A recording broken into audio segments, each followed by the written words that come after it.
രാജാവിന്റെ മകൻ എന്ന സിനിമയിൽ മോഹൻലാലിന്റെ അധോലോക നായകൻ വിൻസെന്റ് ഗോമസ് എന്ന കഥാപാത്രത്തെ പലരും മറന്നിട്ടുണ്ടാകില്ല. അധോലോക വഴികളിലൂടെ കടന്നുവന്ന് സ്വന്തമായി സാമ്രാജ്യം സൃഷ്ടിച്ച ആ പ്രതിനായകന്റെ അതേ നിലയിലായിരുന്നു ഇപ്പോൾ കോടതി വിധിയിലൂടെ MLA സ്ഥാനം നഷ്ടമായ കൊടുവള്ളിയിലെ ജനപ്രതിനിധി കാരാട്ട് റസാഖിന്റെയും ഉയർച്ച. കഴിഞ്ഞ തെരഞ്ഞെടുപ്പ് കാലത്ത് കൊടുവള്ളിയിലെത്തിയ UDFന്റെ ഒരു പ്രമുഖ നേതാവ് പൊതുയോഗത്തിൽ ചോദിച്ചത് ഇയാൾ ആരാണ് കൊടുവള്ളിയിലേക്ക് വിൻസെന്റ് ഗോമസോ എന്നാണ്. അതിശയകരവും സിനിമാറ്റിക്കുമായ വളർച്ചയായിരുന്നു സത്യത്തിൽ കാരാട്ട് റസാഖിന്റേത്. കോഴിക്കോട്ടെ ഒരു പിന്നാക്ക ഗ്രാമമായ കൊടുവള്ളിയിൽ ജനിച്ച റസാഖ് വളരെ ചെറുപ്പത്തിലെ തന്നെ ജുവലറി ബിസിനസ്സിലേക്കും ലീഗ് രാഷ്ട്രീയത്തിലേക്കും ഇറങ്ങുകയായിരുന്നു.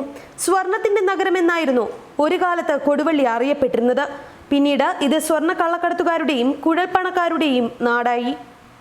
ഇവിടെ അടുത്ത കാലം വരെ എല്ലാ കാര്യങ്ങളും നിയന്ത്രിച്ചിരുന്നത് ഹവാല ലോബിയാണെന്നത് പരസ്യമായ രഹസ്യമാണ്. കേരളത്തിൽ ഏറ്റവും കൂടുതൽ കുഴൽപ്പണം ഇറങ്ങുന്ന പ്രദേശമാണിത്. MLA തൊട്ട് പഞ്ചായത്ത് മെമ്പർ വരെ ആരാവണമെന്ന് അവർ തീരുമാനിക്കും. ഒരൊറ്റ ദിവസം കൊണ്ട് 5.5 തൊട്ട് 7 കോടി രൂപയുടെ വരെ കുഴൽപ്പണ ഇടപാടാണ് കൊടുവള്ളി സംഘങ്ങൾ നടത്തുന്നതെന്ന് എൻഫോഴ്സ്മെന്റ് അധികൃതർക്കും അറിയാത്ത കാര്യമല്ല. ഏതാണ്ട് 4000-ഓളം ചെറുപ്പക്കാരാണ് കുഴൽപ്പണ വിതരണവുമായി ബന്ധപ്പെട്ട് ഈ മേഖലയിൽ മാത്രം ജോലി ചെയ്യുന്നത്. 10ാം ക്ലാസും ഗുസ്തിയും സ്വർണ്ണ കുഴൽപ്പണ മേഖലയിലേക്ക് ഇറങ്ങിയ കാരാട്ട് റസാഖ് മുസ്ലിം ലീഗിന്റെ സ്വാധീനം വെച്ച് വളരെ പെട്ടെന്ന് വളർന്നു. ചുരുങ്ങിയ കാലം കൊണ്ട് തന്നെ ആഡംബര കാറുകളും കൂറ്റൻ വീടുകളും മറ്റുമുള്ള വ്യവസായ പ്രമുഖനായി അദ്ദേഹം വളർന്നു. ലീഗിലും യുവനേതാവായ റസാഖ് തിളങ്ങി. മുസ്ലിം ലീഗിന്റെ കൊടുവള്ളി മണ്ഡലം സെക്രട്ടറിയായി ഇയാൾ വളരെ വേഗം ഉയർന്നു. പാവപ്പെട്ടവരെ കൈയയച്ച് സഹായിക്കാനും റസാഖ് മടിച്ചില്ല. നിർധനരായ ആര് വിവാഹം ക്ഷണിച്ചാലും ജാതിമത ഭേദമന്യേ 1 പവനിൽ കുറയാത്ത സ്വർണം റസാഖ് എത്തിക്കുമായിരുന്നു. അതുപോലെ ഗൾഫിൽ ജോലിയും വീട് വെച്ചു കൊടുക്കലും ഒക്കെയായി ഇയാൾ പാവങ്ങളുടെ കണ്ണിൽ ഉണ്ണിയായി. ഒടുവിൽ കൊടുവള്ളി എന്നാൽ കാരാട്ട് റസാഖ് എന്ന നില വന്നു. അതിനിടെ കുഴൽപ്പണവും സ്വർണ്ണക്കടത്തുമൊക്കെ നിർത്തി റിയൽ എസ്റ്റേറ്റ് ബിസിനസ്സുകാർ, വൻകിട ആശുപത്രികൾ, CBSE സ്കൂളുകൾ, ജുവലറി, അനാഥാലയങ്ങൾ അടങ്ങുന്ന ജീവകാരുണ്യ ട്രസ്റ്റുകൾ എന്നിങ്ങനെയുള്ള വിവിധ മേഖലകളിലേക്ക് റസാഖ് കളം മാറ്റി ചവിട്ടുകയും ചെയ്തു. മുനിസിപ്പാലിറ്റിയായി മാറിയ കൊടുവള്ളിയിലെ മുൻ പഞ്ചായത്ത് ഭരണസമിതിയുമായി കാരാട്ട് റസാഖിന് നേരത്തെ അഭിപ്രായ വ്യത്യാസങ്ങൾ ഉണ്ടായിരുന്നു. ഈ പ്രശ്നങ്ങൾ രൂക്ഷമായതോടെ കഴിഞ്ഞ തദ്ദേശ സ്വയംഭരണ തിരഞ്ഞെടുപ്പിൽ അദ്ദേഹം പ്രചാരണ രംഗത്ത് നിന്നും വിട്ടുനിൽക്കുകയായിരുന്നു. മന്ത്രി PK കുഞ്ഞാലിക്കുട്ടി അടക്കമുള്ളവർ പങ്കെടുത്ത തദ്ദേശ തിരഞ്ഞെടുപ്പിന്റെ പ്രചാരണ യോഗങ്ങളിൽ പോലും അദ്ദേഹം പങ്കെടുത്തിരുന്നില്ല. തെരഞ്ഞെടുപ്പിൽ അതിന്റെ മാറ്റവും കണ്ടിരുന്നു. ഉറച്ച കോട്ടയെന്ന് കരുതിയ കൊടുവള്ളി നഗരസഭയിൽ കഷ്ടിച്ചാണ് UDF കേവല ഭൂരിപക്ഷത്തിൽ എത്തിയത്.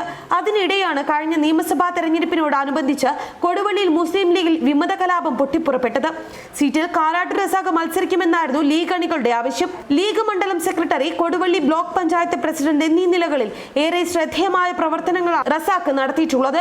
അതിനാൽ റസാഖിന് സീറ്റ് നൽകണമെന്ന് പ്രാദേശിക തലത്തിൽ നിന്ന് ആവശ്യം ഉയർന്നിരുന്നെങ്കിലും സംസ്ഥാന നേതൃത്വത്തിലെ PK കുഞ്ഞാലിക്കുട്ടി, KPM മജീദ് തുടങ്ങിയ നേതാക്കളുടെയും ജില്ലാ കമ്മിറ്റിയുടെയും പിന്തുണയുടെ കരുത്തിൽ സീറ്റ് MA റസാഖ് സ്വന്തമാക്കുകയായിരുന്നു.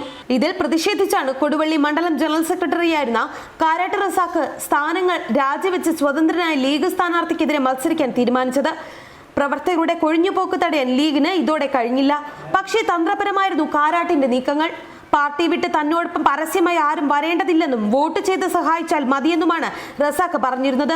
ജില്ലാ സംസ്ഥാന നേതൃത്വത്തിന്റെ നിലപാടിനോട് വിയോജിപ്പുള്ള ലീഗ് പ്രവർത്തകരുടെ അഭ്യർത്ഥന മാനിച്ചാണ് തന്റെ സ്ഥാനാർത്ഥിത്വമെന്നും അദ്ദേഹം പ്രചരിപ്പിച്ചു. ഇതിനിടെ ഇടതുമുന്നണിയുടെ പിന്തുണ നേടിയെടുക്കാനും റസാഖിന് കഴിഞ്ഞു. PJ റഹീം MLA, എളമരം കരീം എന്നിവരാണ് ഈ നീക്കത്തിന് ചുക്കാൻ പിടിച്ചത്. കാന്തപുരം AP അബൂബക്കർ മുസ്ലിയാരെ നേരിൽ കണ്ട് പിന്തുണയും റസാഖ് തേടി. റസാഖിനെ പിന്തുണയ്ക്കുന്നതിനെ ചൊല്ലി കടുത്ത ഭിന്നതയാണ് CPM-നുണ്ടായിരുന്നത്. റസാഖിന്റെ പൂർവ്വകാല കള്ളക്കടത്ത് ബന്ധങ്ങൾ തന്നെയാണ് പാർട്ടിയിൽ കല്ലുകടിയായിരുന്നതും. നേരത്തെ പല CPM നേതാക്കളും ഇക്കാര്യത്തിൽ പരസ്യമായി പ്രതികരിച്ചിരുന്നു. സ്വർണം കുഴൽപ്പണ കടത്തുമായി റസാഖിനെതിരെ പല കേസുകളും ഉണ്ടായിട്ടും ലീഗ് നേതൃത്വം ഇടപെട്ട് അത് ഒതുക്കി തീർത്തു എന്നാണ് CPM ഒരു കാലത്ത് ആരോപിച്ചിരുന്നത്. പക്ഷേ ഒരു കള്ളക്കടത്തുകാരനാണ് ഇടതുപക്ഷ സ്ഥാനാർത്ഥിയെന്ന് പ്രചാരണം വന്നാൽ അത് സംസ്ഥാനമാകെ തങ്ങളുടെ ഇമേജിനെ ബാധിക്കുമെന്നാണ് CPM ജില്ലാ നേതാക്കളിൽ ഒരു വിഭാഗം പറഞ്ഞിരുന്നത്. 2006-ൽ ലീഗിലെ പ്രശ്നങ്ങളെ തുടർന്ന് PJ റഹീം പുറത്തു വന്നപ്പോൾ ഇടതുമുന്നണി പിന്തുണ നൽകുകയും അദ്ദേഹം ജയിക്കുകയും ചെയ്തിരുന്നു. റഹീമിനെ തഴയാൻ അന്ന് സിറ്റിംഗ് സീറ്റ് ലീഗ് കോൺഗ്രസിന് നൽകുകയായിരുന്നു. UDF സ്ഥാനാർത്ഥിയായി മത്സരിച്ച K മുരളീധരനെ തകർത്ത് രംഗത്തെത്തിയ റഹീമും അനുയായികളും കൊടുവള്ളിയിലും പരിസര പ്രദേശങ്ങളിലും കനത്ത തിരിച്ചടിയാണ് ലീഗിൽ നൽകിയത്. ലീഗിന്റെ ഉരുക്കുകോട്ടയായ കൊടുവള്ളി പഞ്ചായത്തിൽ വരെ റഹീമിന്റെ സഹായത്തോടെ LDF ഭരണം പിടിച്ചിരുന്നു. ഈ രീതിയിൽ മണ്ഡലം പിടിക്കാമെന്നായിരുന്നു CPMന്റെ കണക്കുകൂട്ടൽ. അങ്ങനെ എതിർപ്പുകളെ മറികടന്ന് കാരാട്ട് ഇടതുപക്ഷ സ്വതന്ത്രനായി. CPMന്റെ പ്രവചനം ശരിവെച്ചുകൊണ്ട് റസാഖ് കടുത്ത മത്സരത്തിലൂടെ 700ഓളം വോട്ടിന്റെ ഭൂരിപക്ഷത്തിൽ അട്ടിമറി വിജയം നേടുകയും ചെയ്തു. എതിർ സ്ഥാനാർത്ഥി അപകീർത്തിപ്പെടുത്തുന്ന വീഡിയോയും ഓഡിയോയും പ്രചരിപ്പിക്കുകയും ചെയ്തെന്ന് അന്നു തന്നെ പ്രചാരണം ഉണ്ടായിരുന്നു. ഇതിലൊന്നാണ് ഇപ്പോൾ റസാഖിനെ കുടുക്കിയത്. MLA ആയിട്ടും വിവാദങ്ങളുടെ സഹയാത്രികനായിരുന്നു റസാഖ്. സ്വർണ്ണക്കടത്ത് കേസിലെ പ്രതിയായ അബുലീസുമായി 2 ഇടത് സ്വതന്ത്ര MLA-മാരുടെ ബന്ധം വെളിവാക്കുന്ന ഫോട്ടോ പുറത്തു വന്നത് വൻ വിവാദമായിരുന്നു. കൊടുവള്ളി MLA കാരാട്ട് റസാഖും കുന്നമംഗലം MLA PT റഹീമും DRI രജിസ്റ്റർ ചെയ്ത കൊഫെപ്പോസ കേസിൽ പിടികിട്ട പുള്ളിയായ അബ്ദുൽ ലേസിനൊപ്പം ദുബായിൽ ഒരു ഷോറൂം ഉദ്ഘാടന ചടങ്ങിൽ പങ്കെടുത്തപ്പോഴുള്ള ചിത്രങ്ങളാണ് പുറത്തു വന്നത്.